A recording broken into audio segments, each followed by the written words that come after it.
Wata sabuwa magana jiya ta dawo. Amma hangar doka shin da gaske ne mama ta ci kudin talakawa ta yi bulbul?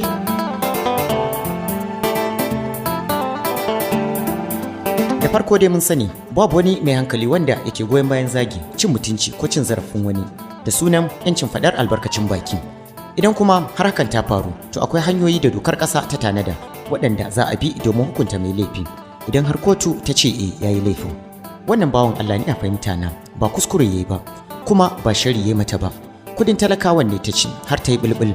Don kuwa sanin kowa ne a tsarin dokar Najeriya, shugaban ƙasa ko da mutuwa yayi, to doka ta ce duk shekarar duniya za a bawa iyalansa kuɗi kimanin naira miliyan 1. Wannan kuɗin an ce ne su yi amfani da shi wajen cin abinci sai kuma karatun yaran shi, kamar yadda ya zo a cikin sashi na 2 na Remuneration of Former President of Head of State and Other Ancillary Matters Act. Kazalika dokar ƙasa ta ce idan shugaban ƙasa yana raye amma ya sauka daga mulki, duk watan duniya za a bashi kuɗi naira 350,000, kamar yadda sashi na 1 a Remuneration of Former President of Head of State and Other Ancillary Matters Act ya tabbatar. Sannan a cikin Part 1 na Remuneration of Former President of Head of State and Other Ancillary Matters Act an bayyana cewa dole ne a ɗibi kuɗin ƙasa na talakawa kenan a biya matar tsohon shugaban ƙasa magani idan ba ta da lafiya. Kamar yadda ya zo Part 1 sashi na 5 sakin layi 1, idan kuma rashin lafiyar nata ana buƙatar a fita da ita ƙasar waje ne, to sashi na 5 sakin layi na 2 ya ce a ɗibi kuɗin talakawan ƙasar a kai ta asibiti don nema mata lafiya. Wannan fa duk ina yi muku maganar idan shugaban ƙasa ya sauka daga mulki ne ko kuma bayan ya mutu.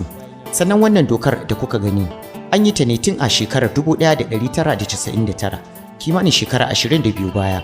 Kuma sashi na 3 na wannan dokar ya ce duk lokacin da aka yi ƙari ga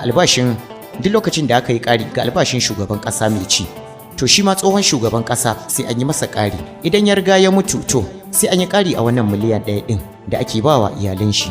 To yanzu ko a ganin ku har yanzu ba a yi ma shugaban ƙasa ƙarin albashi ba kusan shekara 22? Wannan kan ba wanda zai yarda a cewa haka ne. To shikenan mu koma kan shugaban ƙasa mai ci wato Muhammadu Buhari. Idan muka duba budget ɗin shekarar 2016 za mu ga an ware masa kuɗin abinci da zai ci da iyalinsa na tsawon shekara ɗaya kimanin naira miliyan 103. A shekarar 2017 an ware masa kuɗi naira miliyan 115. A shekarar 2018 an ware masa kuɗin abinci shi da iyalansa a kimanin naira miliyan 124. A shekarar 2019 da shekarar 2020 da ta 2021 duka an ware masa kuɗin abinci shi da iyalansa har naira miliyan 124. A shekarar da muke bankwana da ita ta shekarar 2022 an ware masa kuɗin abinci shi da iyalansa kimanin naira miliyan 301. Idan ka haɗa lissafi za ka ga shekarar 2016 zuwa shekarar 2022 an ware ma shugaba Buhari kuɗin abinci shi da iyalansa a kimanin biliyan 1 da miliyan 15. Kuma fa duk waɗannan kuɗaɗen ba fa a cikin albashinsa bane, a'a albashinsa na nan babu abin da ya shafe shi. A yayin da shugaban ƙasar Amerika a cikin kuɗin aljihunsa yake cin abinci shi da iyalansa. To tambayar anan ita ne, shin kuɗin wane ne ake basu? Kudin talakawa ne ko ko a'a kudin shugaba Buhari ne? Shin kowane shugaban ƙasa da gwamna duk hidimominsu da na iyalansu to a cikin baitulmalin ƙasa suke yi, matukar dai suna kan wannan kujerar. To dan ya ce ta ci kudin talakawa, to dan Allah menene illa a ciki? Daman ai kudin talakawa ne, kawai dai dama ce da Allah ya ba su na su amfana da kudin namu, kuma ba biyar da zami. Allah ya kyauta kawai. Bisalam daga Shehu Rahinat na Allah.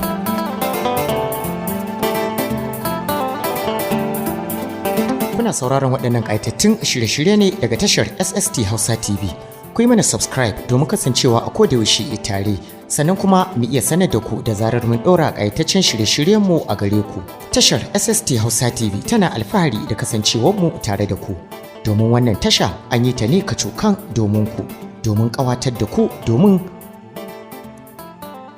wannan tasha kacokan an yi ta ne domin ilmantarwa, faɗakarwa da kuma nishaɗantar da ku a kodayaushe. Mun gode.